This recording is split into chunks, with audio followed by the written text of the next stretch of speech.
j'ai rangé toute ma chambre, comme ma maman me l'a demandé. Ah, c'était fatigant. Maintenant, j'ai vraiment envie de me reposer. Fanny, viens mettre la table. Quoi? Encore travailler? Oh non, moi qui voulais me reposer, j'ai vraiment pas envie. Est-ce que ça vous est déjà arrivé de réagir comme ça, les enfants? Oh là là, moi oui, et très souvent même. Mais revenons à la suite de l'histoire de Jésus racontée par Marc. Vous vous souvenez des disciples, les 12 hommes que Jésus a choisis et qui le suivent? Qu'est-ce que Jésus les avait envoyés faire, rappelez-vous? Ils devaient partir deux par deux, sans rien dans les poches, pour aller enseigner dans les maisons, chasser le mal et guérir aussi. Et tout ça, on se met à leur place, c'est beaucoup de travail. Il fallait certainement beaucoup marcher, alors qu'ils avaient juste un bâton et des sandales aux pieds. Peut-être qu'ils ne mangeaient pas vraiment à leur faim, et qu'ils n'étaient pas toujours très bien accueillis non plus. Oh là là, c'est difficile de travailler pour Jésus. Mais c'est quoi ce travail, les enfants? Travailler pour Jésus, en fait, c'est le servir. Mais ça veut dire aussi se mettre au service des uns et des autres pour leur faire connaître sa bonne nouvelle. C'est quoi déjà cette bonne nouvelle? Vous vous souvenez? La bonne nouvelle, c'est que Jésus est venu pour sauver les hommes du péché, pour qu'ils puissent entrer dans le royaume de Dieu pour toujours. C'est pour ça que le message est toujours le même. Depuis le début, Jésus dit: reconnaissez vos péchés et croyez à la bonne nouvelle. C'est ce que les disciples ont fait aussi. Ils ont enseigné la bonne nouvelle dans toutes les maisons.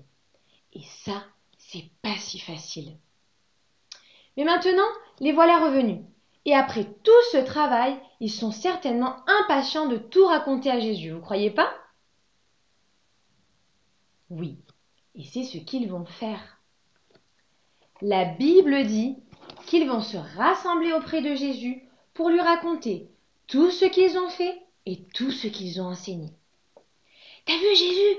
On est allé dans telle ville, on a parlé de toi à plein de gens. Et là, on a guéri des malades. C'était incroyable. C'est peut-être ce qu'ils ont dit à ce moment-là.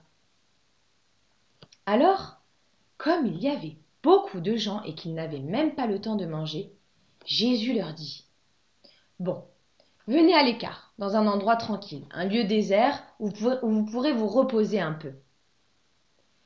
Ah, enfin du repos. Ils le méritent bien, non, les enfants? Alors, les voilà partis dans une barque pour se rendre dans cet endroit tranquille. Mais voilà, rien ne va se passer comme prévu. Pourquoi, à votre avis? Parce que beaucoup de gens les ont vus s'en aller et les ont reconnus. Alors ils vont décider de partir aussi pour se rendre au même endroit que Jésus et ses disciples. Quoi? C'est une blague! Ils vont me gâcher ma journée là! Moi qui pensais me reposer tranquille! Désolé, on n'est pas disponible aujourd'hui, c'est notre jour de repos. Venez une autre fois. Qui pourrait penser comme ça, les enfants? Les disciples? Toi? Moi? Mais dites-moi, qu'est-ce qui est important à ce moment-là? Est-ce que c'est pas tous ces gens? Parce que s'ils viennent vers eux, c'est qu'ils ont besoin de quelque chose. Et de quoi ont-ils besoin à votre avis? Ces gens, s'ils ont reconnu Jésus et ses disciples, c'est qu'ils les connaissaient déjà, c'est qu'ils avaient certainement déjà entendu le message de la bonne nouvelle. Et s'ils reviennent aujourd'hui, c'est qu'ils ont compris qu'il y a quelque chose de bon à entendre pour leur vie, quelque chose qui est plus important que tout le reste. Alors, c'est pour ça qu'ils veulent écouter, qu'ils veulent venir connaître plus cette bonne nouvelle. Alors, qu'est-ce qui est bon de faire à ce moment-là, les enfants? Se reposer? Manger? Jouer? Au lieu d'être là pour cette foule? Souvent, on oublie ce qui est important. Je ne sais pas vous, mais parfois, ça m'arrive de ne pas avoir envie d'être dérangée par les autres. J'ai préparé ma leçon toute la semaine, je vous l'enseigne le dimanche, et après, j'ai envie de me reposer. C'était fatigant. Alors hors de question d'être dérangé les autres jours. J'ai assez donné, moi, hein. Malheureusement, c'est ce que je pense parfois. Et quand je fais cela, eh bien je pense qu'à moi. Je ne me soucie pas des autres. Et peut-être que toi aussi ça t'arrive. Tu as travaillé à l'école toute la journée et lorsque tu rentres chez toi et que ta maman te demande de mettre la table, tu râles. Mais moi je voulais me reposer et fou là là. Est-ce que c'est pas comme ça que ça se passe si souvent les enfants chez vous? Eh oui, mais servir Jésus, ce n'est pas juste quand ça t'arrange. C'est même lorsque ça te dérange le plus parfois. C'est ce qui s'est passé pour les disciples. Pour eux, servir Jésus, c'était pas un problème, jusqu'à ce que ça vienne déranger leur repos. Mais pourtant, le vrai service, ça devrait être de chercher ce qui est bon pour les autres, de ne pas penser qu'à nous-mêmes, mais de penser à ceux qui sont perdus et qui ont besoin d'être sauvés, de penser à tes frères et sœurs en Christ aussi qui ont besoin d'aide parfois. Est-ce que c'est ça le plus important pour toi? Pour les disciples, leur service, c'était d'enseigner. Mais pour toi, qu'est-ce que Dieu te demande dans sa parole pour le servir? Peut-être que tu as déjà entendu: Enfants, obéissez à vos parents. Ou supportez-vous et pardonnez-vous les uns les autres. Tu connais? Est-ce que c'est bon pour tes parents que tu obéisses? Même si tu voulais faire autre chose? Oui. Est-ce que c'est bon pour tes frères et sœurs que tu leur pardonnes, même s'ils t'ont dit une parole qui t'a fait mal? Bien sûr. Alors, si tu es un enfant de Dieu, c'est ça pour toi le servir. Fais ce qu'il te dit. Ne cherche pas ce qui t'arrange, mais pense à ceux qui sont devant toi. Et obéis à Dieu. Car c'est en servant les autres de cette manière que ça va t'apporter aussi quelque chose pour ta vie, quelque chose de bon. Tu auras alors une bonne attitude dans tout ce que tu fais. Sois plein de compassion pour servir les autres.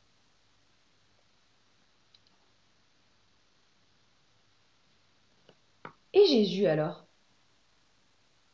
Comment va-t-il réagir dans tout ça? Bon, excusez-nous, mais là, avec mes disciples, on a prévu de se reposer. Laissez-nous un peu tranquilles, s'il vous plaît, hein. On ne pourrait pas imaginer Jésus dire une chose pareille. Au contraire, lorsque Jésus sort de la barque et qu'il voit cette grande foule, il est rempli de compassion pour eux.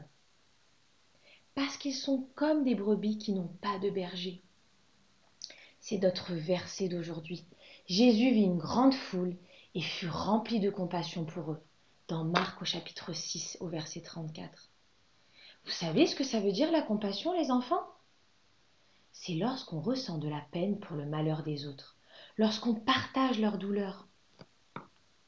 Par exemple, à l'école, lorsqu'il y a un enfant qui est tout seul parce qu'on s'est moqué de lui, si tu as de la compassion, alors tu seras triste avec lui. Tu auras envie de l'aider, de se mettre à sa place. Voilà la bonne attitude pour servir les enfants, avoir de la compassion pour les autres. Jésus a de la peine pour eux, parce qu'ils sont perdus. Qu'est-ce que fait un troupeau de brebis s'il n'a pas de berger, à votre avis? Mais oui, il ne sait pas où aller, il risque de partir dans tous les sens et de se perdre. Un berger est là pour montrer le chemin, pour conduire les brebis là où c'est bon pour elles, là où elles pourront se nourrir et se reposer. Jésus, lui, ne va pas choisir de se reposer, mais en voyant cette foule perdue, en voyant tous ces gens malheureux, il veut venir à leur secours. Et ça devient plus important que tout le reste. Nous l'avons vu depuis le début, Jésus donne tout son temps pour les autres.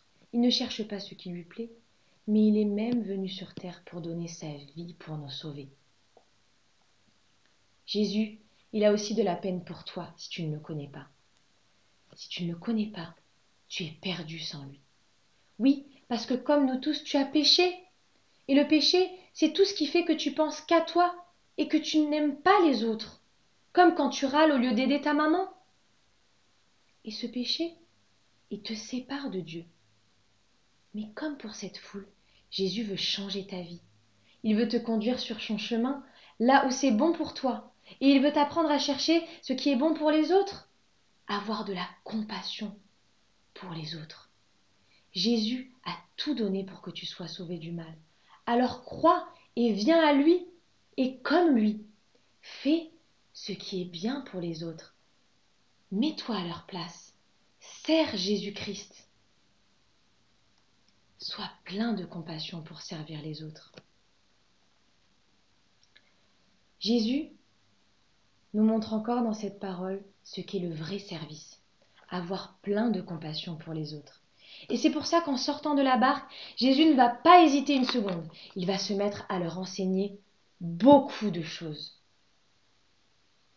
Oui, Jésus, il nous montre qu'est-ce que c'est qu'avoir de la compassion. Jésus, il était certainement fatigué. Jésus avait certainement envie de se reposer, mais il a choisi de rester là, auprès de cette foule. Et il leur a pas juste enseigné une ou deux choses rapidement, beaucoup de choses. Ça a dû prendre beaucoup de temps, mais peu importe, pour Jésus, c'est le plus important. Alors, toi aussi, fais comme Jésus, et sois aussi comme cette foule, viens écouter sa parole pour faire ce qu'elle te dit. Comme une brebis, suis tout ce que te dit ton berger.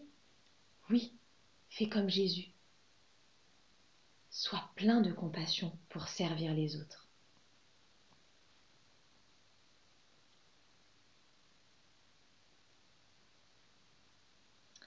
Alors voilà les enfants, on va terminer par un chant qui s'appelle Te ressembler Jésus. Et je prie que ce soit pour tous votre désir de ressembler à Jésus, pour faire comme lui.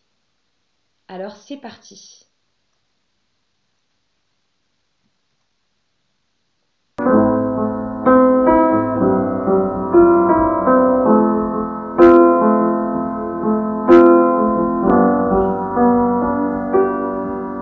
Quand je pense à ta vie, quand tu étais ici, à ce que tu as dit, à ce que tu as fait Jésus, aussi petit je voudrais tant te ressembler.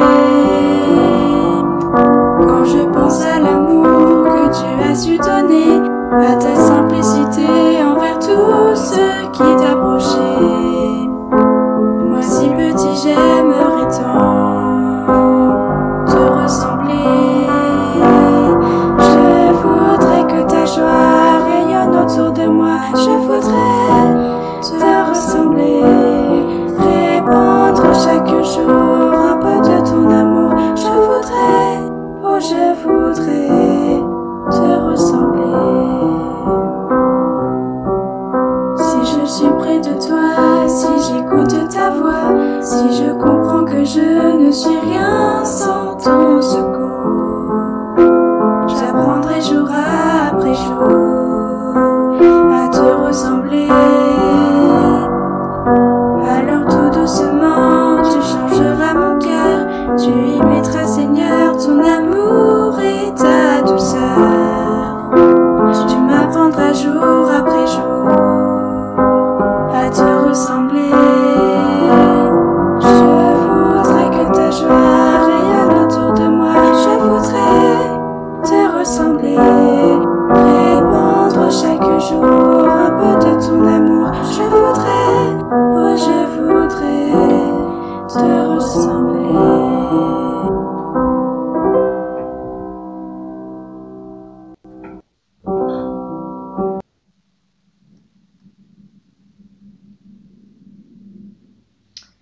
Merci les enfants et à bientôt à tous. Au revoir.